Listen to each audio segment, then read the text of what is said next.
You reach the caldera only to find the dragon and the Ivory Order members locked in battle.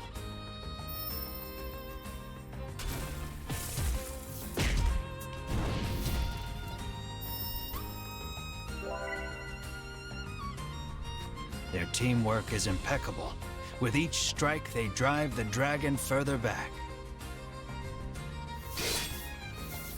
Vince is doing everything he can to protect the dragon, but nothing can slow Sherwin and company's advance.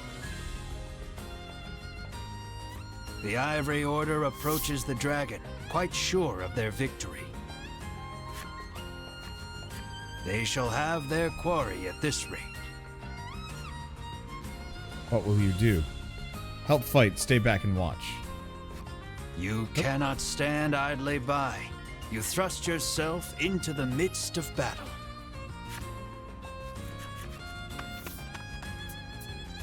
We'll be the ones to collect the bounty on the dragon's head, you yell. What vulgar ambition, Hedwyn says with a sneer. Hedwyn and Winifred each keep one eye on you as they begin incanting a spell to hold the dragon in place. Without warning, the dragon slams his tail against the ground. Cracks in the earth form beneath his feet. The rock beneath the Ivory Order gives way, sending them tumbling down below. You surmise the fall wasn't far enough to kill them, but they won't make it back here anytime soon. What? They don't have fast travel movement? The dragon spreads his wings and flies towards the caldera. This may be your only chance to slay him without the Ivory Order interfering. Pursue the dragon to the caldera of the volcano. Yep, fair enough. Let's see. I'm glad we didn't have to go into that fight specifically because I'm a little wounded. I'm a little wounded. Not overwhelmingly wounded, but you know, it's there. Oh, yeah, I gotta think about that. Because I think part of it is I haven't actually been able to play a whole lot of, like, true old games lately, if that makes sense. That, you know, most games that I have managed to play, you know, I've been playing Final Fantasy, the Final Fantasy Pixel remasters, but those are like full-on remakes for the most part. Sure, they're extremely, extremely faithful remakes.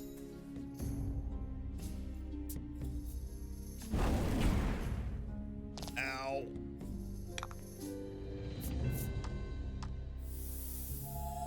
They're extremely faithful remakes, but they are still just remakes. Do I heal? Or just use a quality salve? Let's just use a quality salve instead. Let's see. Pulling games from sale to redo them is a bit of a sore point for me, especially if a game is considered newish. Latest example is No Straight Roads. Epic still has the vanilla version, Steam has the definitive version. Yeah, I saw that, and I was kind of grumpy about it. They offered to send me a copy, but I didn't like that game, to be honest. Or Dragon Quest XI getting upgraded to be more in line with the Switch version.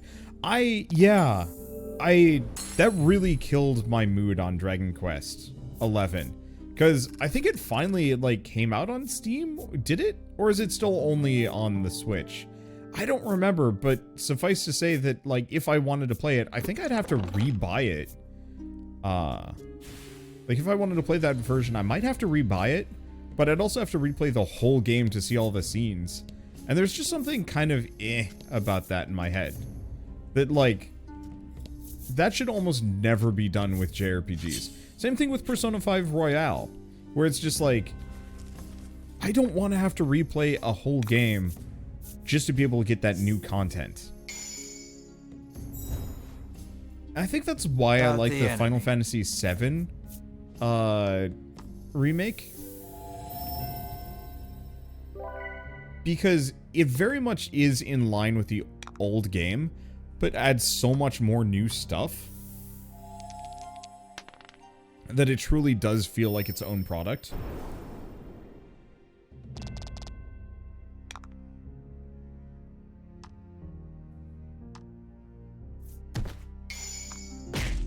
And so I don't know, I feel so much more energized to specifically play through the original Final Fantasy VII as part of my, like, play through every Final Fantasy game.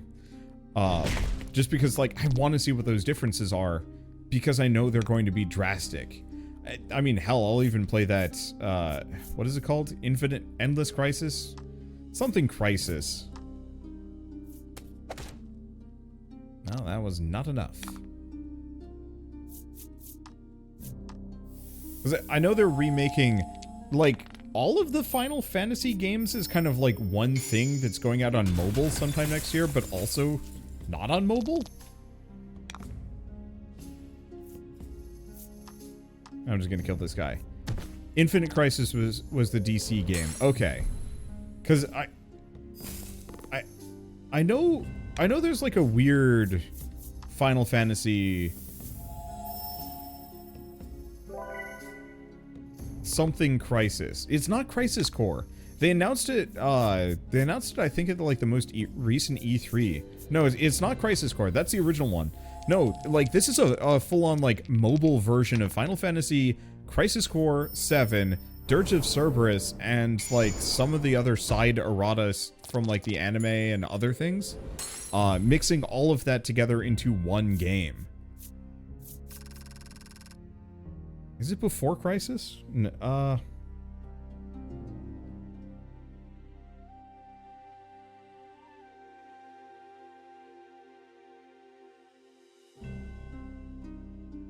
Yeah, it is Final Fantasy VII Ever Crisis.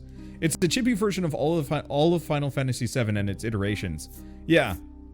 And I know they're releasing it on mobile, but I think they're also releasing it on, like, modern platforms. And, like, I'm actually really excited to see that just because, I mean, one, it's kind of a pain in the ass to get, like, Dirge of Cerberus nowadays, and I don't even think Dirge of Cerberus is very good. I mean, maybe it is. I remember the cutscenes are supposed to be sick as hell. One of my friends was, like, really into it and kept showing me them, and I'm like, yep, that's sick as hell. It's literally the one I've never heard of. Yeah, I don't think they've publicized it that much. I think Square Enix is pretty bad about publicizing their mobile games for people that aren't, you know, super into the potential for their mobile games.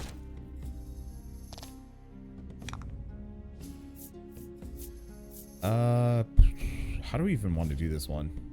I feel like this one's gonna hurt. I'm gonna just try and freeze the turtle, because that's the one I'm gonna be able to do the most amount of damage to, and bam. But because of all of these, like, remakes are kind of different, it feels like I'll be so much more able to get into them and enjoy them than, like, the slight additions that are being added to, or that were added to, like, Dragon Quest XI.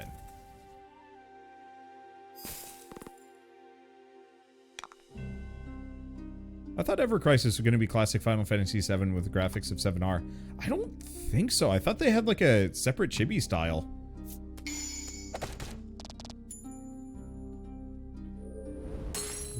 Oh? Let's see. Do I try and freeze this guy? Sure. Yeah, because they actually didn't hit me for much. Perfect.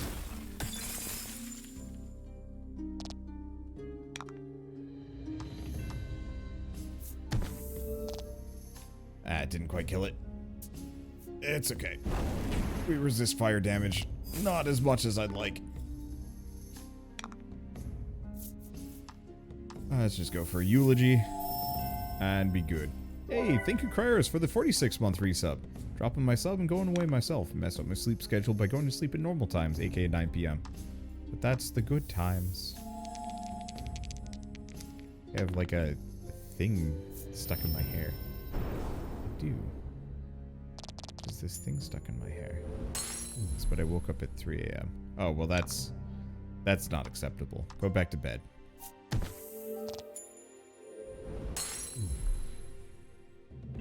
I've had kind of a messed up sleep schedule where I go to bed at 3 or 4 and then I wake up at like 9. And that hasn't been the best. Restore 20 HP to all allies. Oh. Okay. Do we grab Bruno?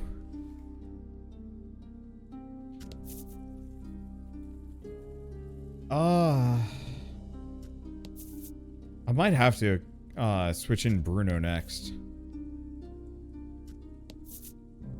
Okay, I want to stay very, very far away from the dragon. I don't actually know if I'm about as hale and hardy as I'm gonna get. I can maybe get a little haler and a little hardier if I wanted to. No trick-or-treaters again this year. I heard a number outside, but I actively keep my my lights off because I don't want people to bother me. How much have you missed?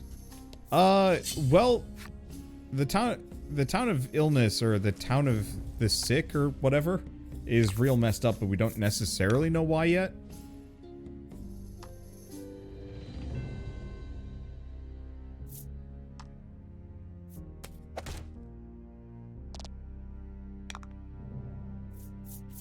Okay, I'm gonna try and freeze the turtle.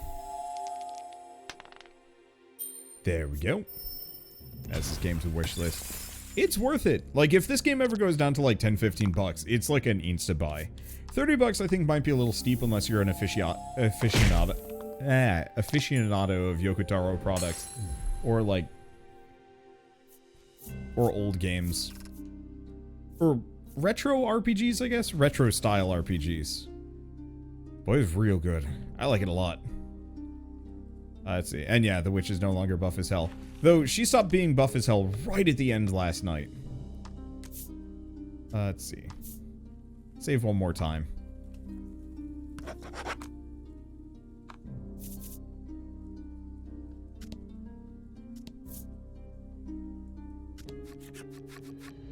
The dragon sits perched on the edge of the caldera. You eye him warily, shouting, "There's nowhere left to run." He lets loose an intimidating roar, but you and your party stand tall, unbowed. Victory is within reach. You have never felt more ready to slay a creature in your life. You draw your sword and charge, blade raised and ready to strike. In an instant, his bodyguard appears before you. You can see the bloodlust inside him as he stares you all down. He looks upon you and sees only greed. "Fools," he shouts. "You shall not be stopped. You have your reasons for wanting the dragon dead, and they are enough. They are everything. This conflict is inevitable. You heave your sword toward the enemy, come what may."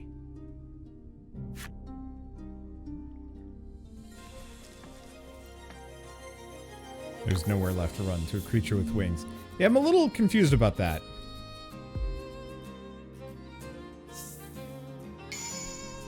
You can do this. Add 4 bolt damage dealt by allies and enemies. On the plus side, they're a little tanky. We'll see. Unfortunately, I'm not sure how... No. I'm gonna try and kill him first, if I can.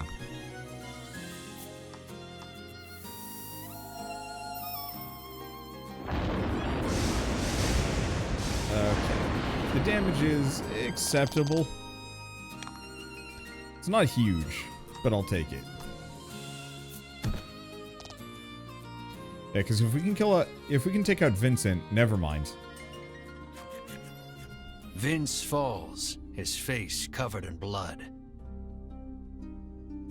"Why would you give your life to protect the dragon?" Melanie asks sharply. Wait, his eye is like cerulean underneath. Asks the one who has forsaken her own. "What would you know of loyalty?" Vince roars, consumed with rage. He begins chanting, no doubt preparing to cast a spell. Ooh, fancy. No, that spell is forbidden, Melanie shrieks. It's too late. A stupendously powerful magic swirls out of the ether, enveloping them both. Vince turns to face you once more, his aura unlike anything you've felt before. You tighten your grip on your sword. There's no turning back now.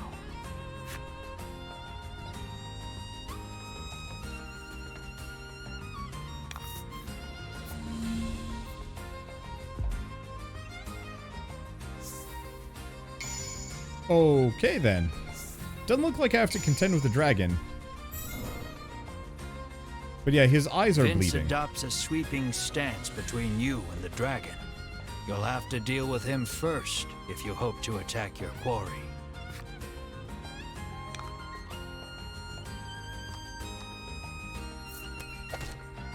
So why are the dragons bad? I have the very sneaking suspicion that the dragon is not in fact bad. Dang. I guess we'll find out if he resists, maybe. Yeah. He resists ice.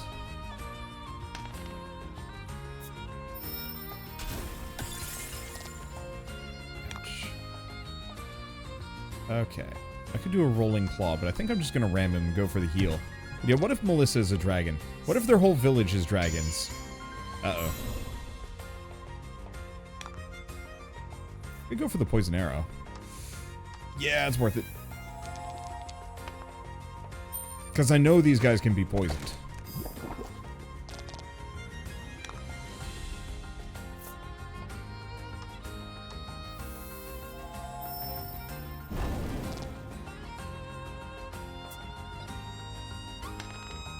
Oh, and we get frozen. Uh-oh. That's fine. Unless she remains frozen, at which point not so fine. Oh well, big hits.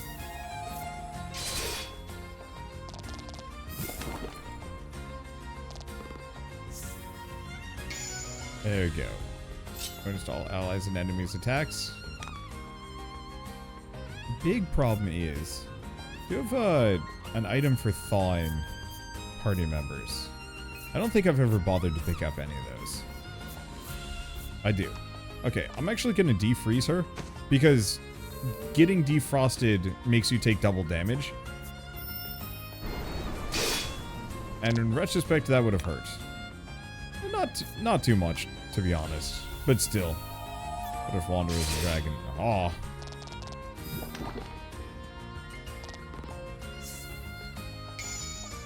Extra fire damage. Take it. Okay. Let's pop a eulogy.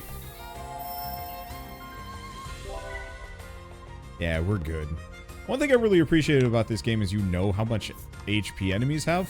Playing Final Fantasy 3 is just like, I wonder how much HP this boss has. Uh-oh. That bad. Frick, that bad. I mean, that's not actually that bad. You know what? I'm gonna actually have him pop a regenerate.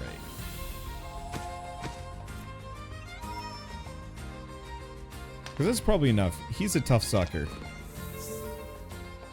Okay, happenstance. Cannot miss. But that's fine, because we're just going to salve up.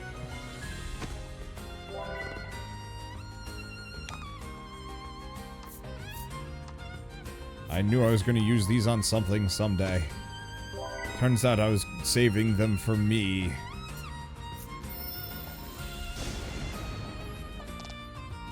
I really appreciate her general high resistance to magic of all forms. Really makes my life easier. Metroidvanias where you don't know an enemy's health until you kill them. It's only really that big of an issue with bosses. But boy, is it an issue with bosses. Let's actually go for the eulogy. Because that'll top us off.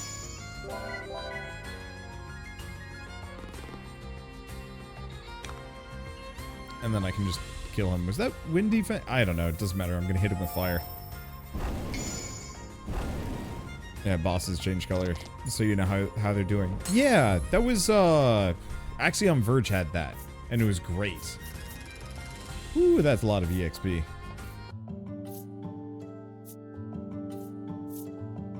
We level up, but do we get anything cool? The answer is no.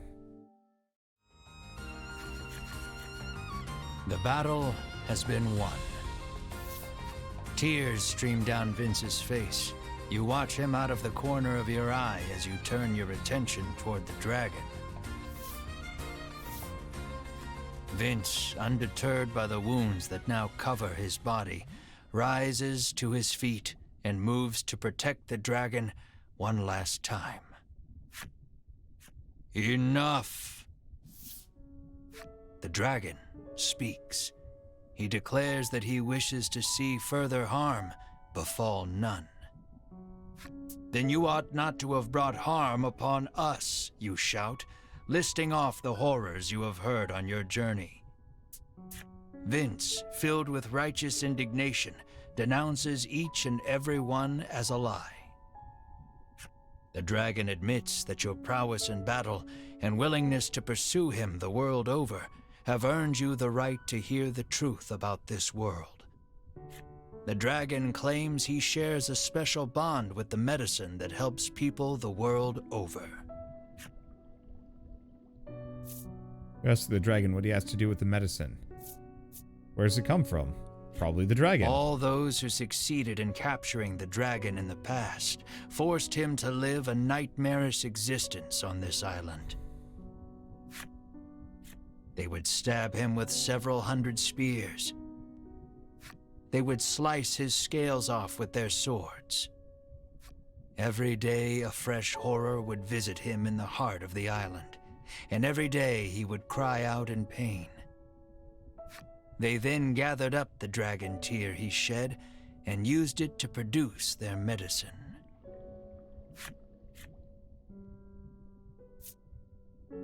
What's the medicine got to do with it? Everyone in the world drinks this medicine as though it were water. Taking this medicine heals all wounds and cures all ills. It is a crutch that humanity can no longer live without. The primary ingredient in this medicine is dragon tear. You cast your mind back over your travels, over all the people who sought the medicine and were saved by it. The mere thought that so much good was born of the dragon's torture makes your mind reel. You feel unmoored. I love how this game is just kind of this weird allegory for animal experimentation. I mean, not quite, but it's like unethical biomedical research and production. You know, honestly, it works. It's not a villain you run into that often, which is just effectively just like, yeah, it's not shocking at all. And we all kind of had the inkling that like the medicine was not on the up and up. And that, yeah, they were going to do something horrible to the dragon. The dragon is more necessary to people, but how did he kill Melanie's mother or parents? No one moves, or so much as makes a sound. His words weigh on each and every one of you. Like, I'm thinking about it, specifically, hermit crabs are harvested for their blood. And I think there's a way to do it in a slightly more humane manner. Horseshoe crabs. There we go. Did I say hermit crabs? I did. Horseshoe crabs are harvested for their blood. I don't remember if there's a way to humanely do it or not. But it, like, when I was reading about it, I actually was kind of freaked out by, like, just how callous, they don't kill them. I swear I like read something about maybe the origins of it was they did actually kill them. Kind of like gosh, shark fins, where they just cut off the shark fin and then just chuck the shark back to die. Ugh. The dragon claims he has grown weary of suffering for the benefit of humankind. And so, he intones, I beseech you, strike me down. You hear only hurt and fatigue in his voice. Comply, and you will fulfill the order that was given you. The riches you have coveted for so long shall be yours. But know that if you do, the medicine upon which people have come to rely shall cease to exist, threatening the very foundation upon which humanity was built. What is your heart's desire? No. Now, knowing the tragic reality, you cannot kill this creature. Your heart filled with anguish, you lower your weapon. Out of nowhere, a burst of magic crashes over the entire party, rendering you unable to move. The Ivory Order have found their way back to the caldera and stand before the dragon once more. Sherwin stares the dragon down, fire in his eyes. At last, the world is safe, he says. Seize him at once, Hedwin urges. With a nod, Sherwin approaches the dragon.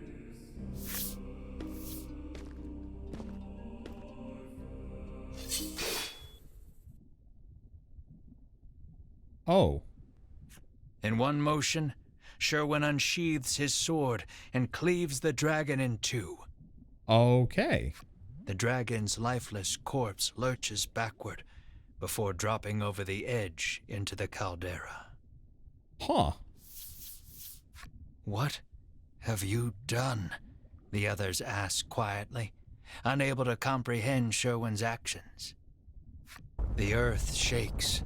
The dragon's body seems to have energized the lava enough to spur an eruption. All that remains is to destroy that place, he hisses, and storms off with purpose.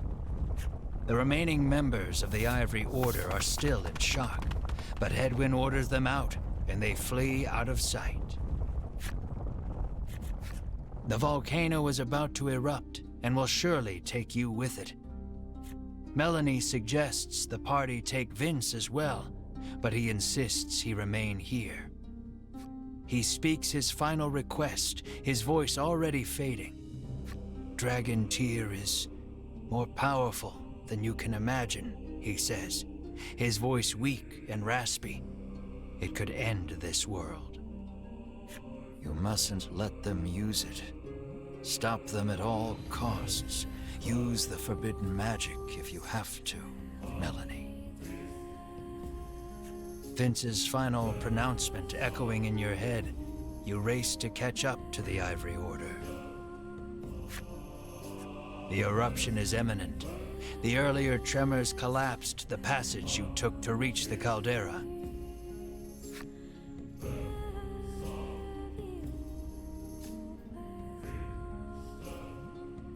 Follow the other passage out and escape before it's too late. Flee in 100 steps. Remaining moves are displayed in the upper left-hand corner. Decrease every time you move. If it reaches 0, it's game over. You cannot jump, save, or load until you escape. Autosaving has been disabled. And you cannot use Bellwether. Would you like to save now? Yes. I really wish they gave me more than 3 slots, to be honest.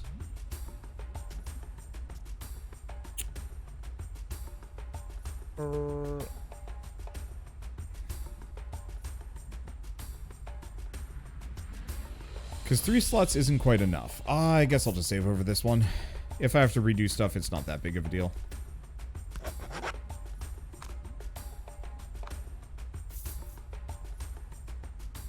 One, 2, 3, 4. An enemy appears. But why, though? Run, you fools. Flee, you fools. Oh, it's okay. I don't think these guys actually count for combat.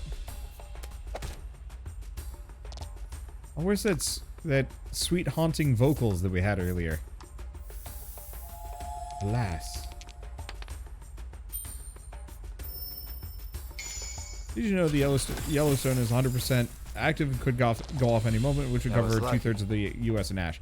Oh no, it would cover all of the U.S. and Ash. It's just it would bury a solid portion of the U.S. in enough ash that it would actually just wreck civilization. And the people aren't buried in ash would probably starve or have serious lung issues and a bunch of other things. But it's unlikely to happen in our lifetimes, at the very least. I really like Horizon Zero Dawn's like solution where they turned it into a giant geothermal plant. I thought that was really neat. Obviously risky as shit and probably would never happen, but I thought it was neat.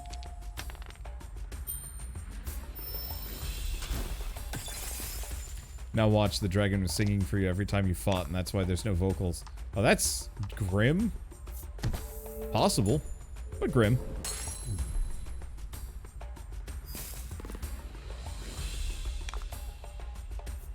Okay, let's go for a eulogy.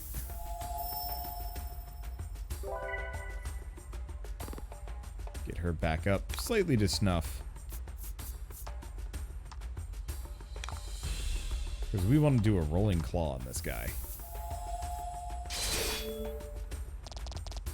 There we go. That's a big hit. You did great. I really like video games that give you the this like kind of glimpse at a super hopeful future, or like really interesting technology that would somehow save the world in some way. Jump to the volcano escape route? Hell yeah.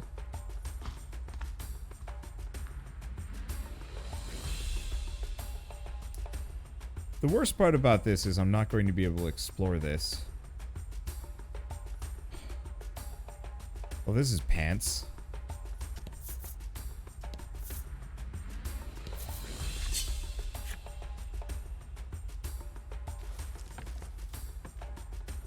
There's a story about a guy who was messing around with a hot spring and fell in. Fight. The boiling temperature didn't kill him. The acidic content certainly did. I don't know if... I've read similar ones.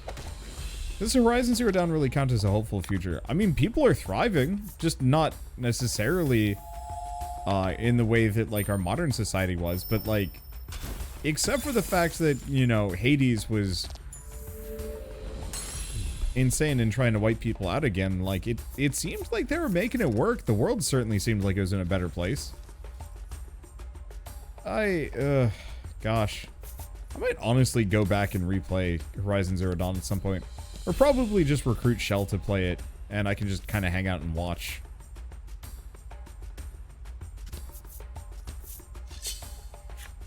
Dead end.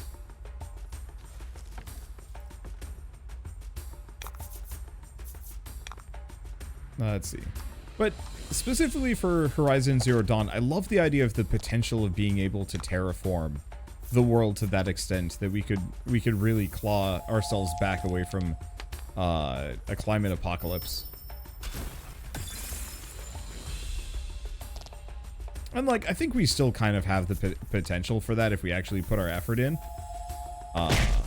But gosh, if it isn't kind of bleak constantly. You finish Horizon Zero Dawn. It's worth it. It's probably one of the better games that came out of the last like X number of years. From AAA. From AAA devs? I don't know.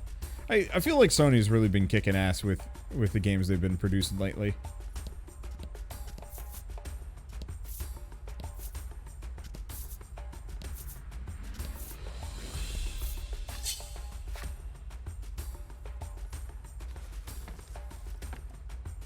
Let's see. Oh, it's just one. It's interesting how almost like non-dramatic this is. It's tense. But there's no like immediate rising action here. It's just, no, you gotta go. It's almost more effective this way. But yeah, gotta play through Horizon Zero Dawn, especially with the new one coming out soon. Yeah.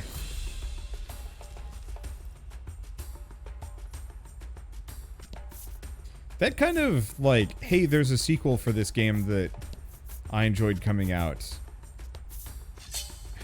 damn it. Another dead end. I got greedy. I know I shouldn't have. This might actually take a try or two. We'll see if I have enough moves.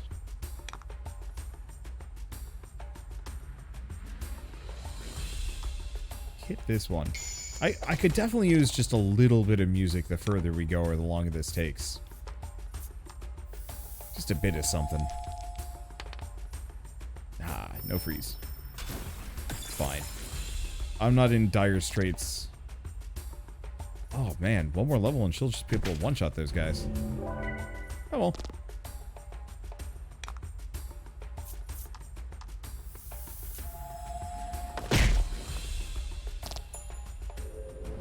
Yeah, no, actually this music is working for me. I want the music, I want the real stuff, because I think this is messing with me more.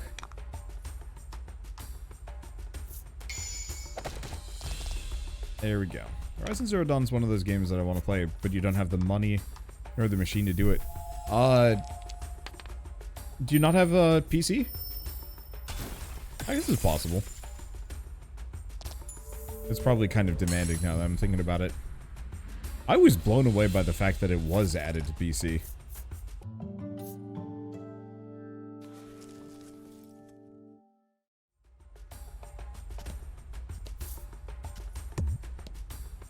Okay, good. That doesn't count as a move.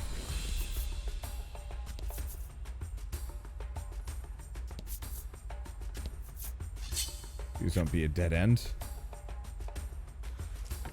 Might even be on Stadia. Damn. Okay, do we go... I'm gonna go for a eulogy.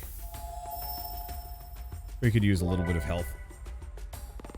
Especially because the time is not ticking down while I'm in combat. That makes a bit of a difference. I don't remember what it was. I think it was Final Fantasy VI. I remember there were a couple of moments where you straight up had like a ticking timer during a turn-based RPG, and it was just like awful. I think the strategy in that specific point was just... I think the strategy in that moment was truly to just flee from every fight and just run.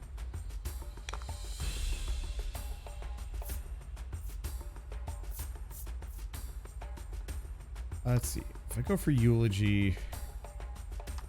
Yeah. Yeah, since Sony opened up a PC publishing arm, hoping of seeing all of Vanillaware's games ported to Steam. Consider Odin Sphere be one of the best games of all time. I've never finished Odin Sphere. I always play like the first act and then I stop because the game is depressing. I have a severe weak point to depressing games.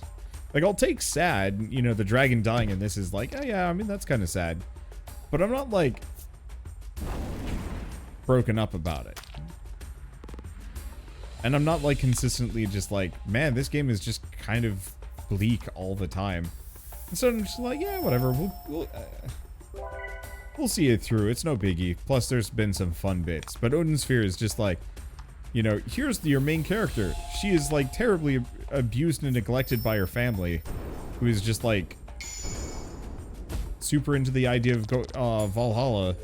So like, death has no meaning to them, except for it totally does and has ruined the family and a bunch of other things.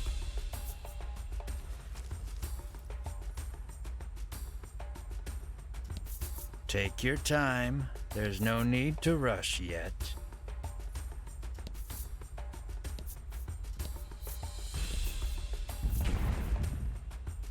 Lava oozes from the rock beneath. You miss stepping on it through sheer dumb luck. Best proceed with caution. Damn it.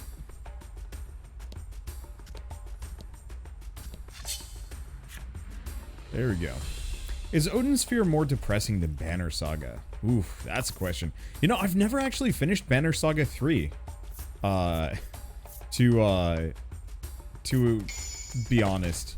I started playing it, but Austin Wintory's music is like hella copyrighted on YouTube. And so, you know, I put out the first episode and it got kind of like not much for views. And then also, you know, I would have to cut out all of the music just to be able to post it and, you know, continue to do my job. And it's just like,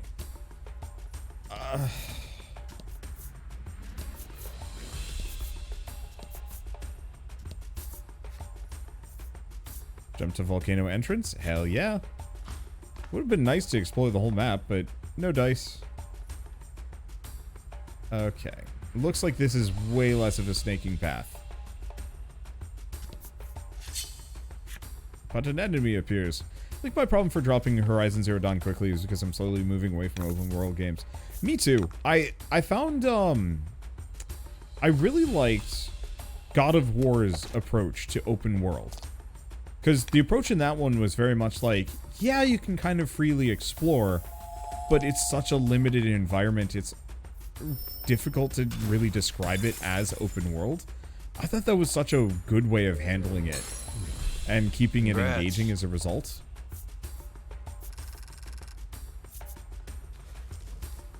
Because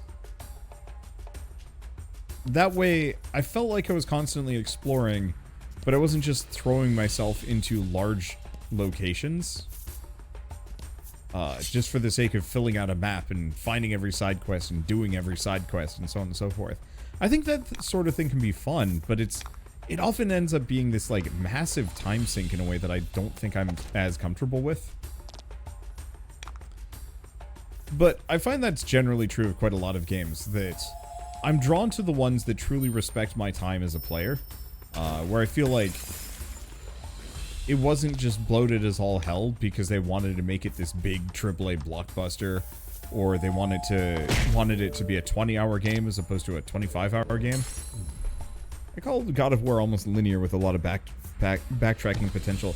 There was a lot of zones though in God of War where you outright could like spend like 2 or 3 hours just kind of in this like side zone doing stuff. At least kind of early on, there was a couple areas that I remember going through and thinking like, damn, there's a lot of stuff here. It maybe dipped off. And then, yeah, once you got past the midpoint, then it was a lot of backtracking.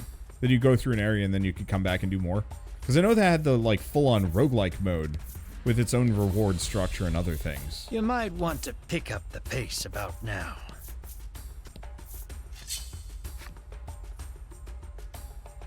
How do I do that? Yeah, Assassin's Creed Odyssey and Origins, but less so. Caused me to push back.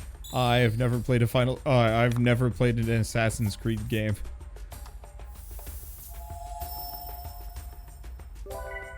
I feel like I should, but I don't know. I think at this point it'd almost be like too late.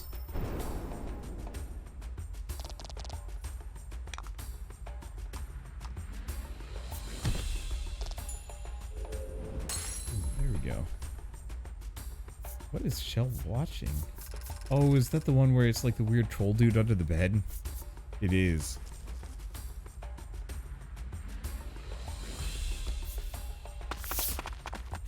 You're nearly out.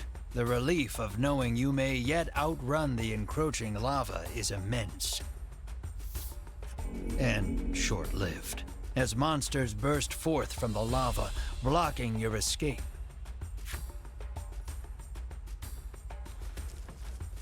Cat's Eye? I don't think it was Cat's Eye.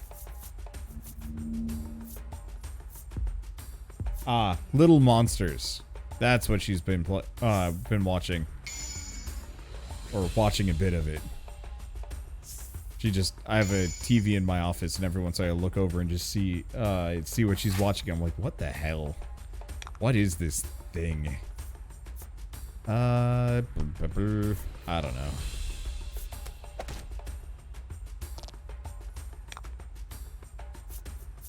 Okay. This is going to take a little bit. We're probably just going to take some damage. So I'm just going to go for what I can. If we get the freeze, I might be able to roundhouse that guy down. Yeah, the extra defense certainly doesn't make this easier. Oh yeah, that's good stuff. That's what I was looking for. I mean, the main turtle is still tough as bricks, but that's fine. Oh, that's gonna make this harder.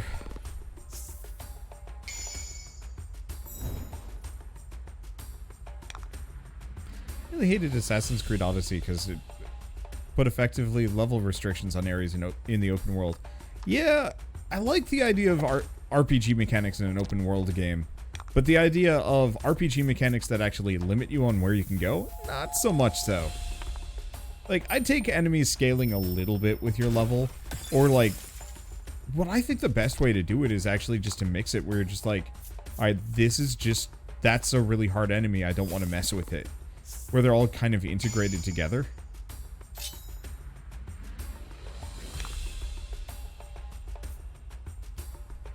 Let's see. Do I actually want to do damage to this thing? Not really. I think I just might try and hit it with another frost. I guess I could have tried hitting it with an arrow. But I want to see if I could get the bonus damage on this thing. Damn!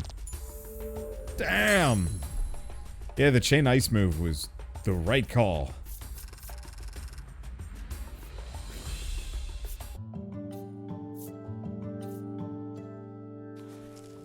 How close are we to max level? We gotta be at least level 25. Race out of the volcano, the monsters scarcely having hit the ground behind you.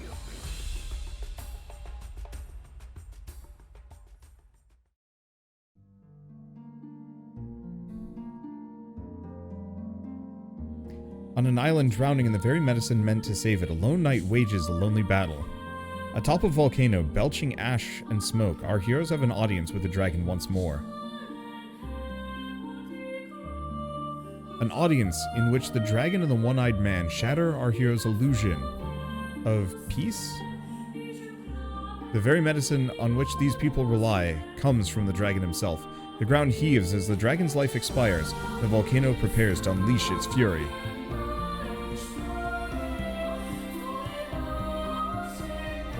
Our heroes narrowly escape with their lives as lava spews forth from the caldera. What does the Ivory Order truly want? What secret do they harbor?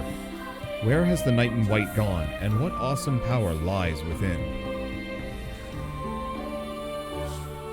Dragon tier. Alright, so this has got to be the final chapter.